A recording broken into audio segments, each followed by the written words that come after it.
विश्व हिंदू परिषद, बजरंग दल, सर्व हिंदू समाज एवं विभिन्न हिंदू संगठनों द्वारा हिंदू एक मंच के बैनर तले मंगलवार को संपूर्ण छत्तीसगढ़ में धार्मिक स्थलों से कान फोड़ू लाउड स्पीकर हटाने एवं सुप्रीम कोर्ट द्वारा लाउड स्पीकर एवं ध्वनि विस्तारक यंत्रों के निर्धारित किए गए मानकों के आधार पर लाउड स्पीकर उपयोग करने के निर्धारित डेसिमल तय करने के संबंध में हिंदू एक मंच ने मंगलवार को बजरंग चौक स्थित हनुमान मंदिर में लाउड स्पीकर पर हनुमान चालीसा का पाठ करके मुख्यमंत्री के नाम तहसीलदार प्रियंका बंजारा को ज्ञापन सौंपा है।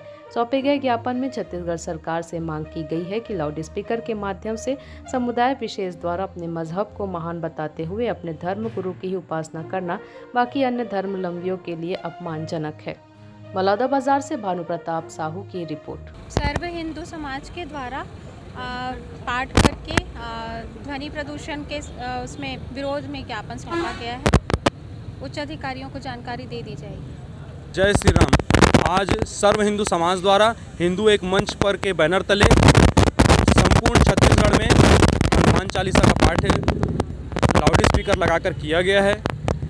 हमारा मुद्दा यही है कि जब देश में सभी धर्मों को एक समान अधिकार की बात की जाती है तो फिर पक्षपात क्यों किया जाता है, क्यों किसी को विशेष छूट दी जाती है। जब एक सुप्रीम कोर्ट की गाइडलाइन के द्वारा एक डेसिबल निर्धारित किया गया कि इतनी ही मात्रा में क्या बोलते हैं लाउड स्पीकर और डीजे बजेंगे, तो लाउड स्पीकर जो 5 समय चलाया जाता है उस पर ध्यान क्यों नहीं दिया जाता। कई बार शासन प्रशासन का ध्यान उस पर आकर्षित किया गया है।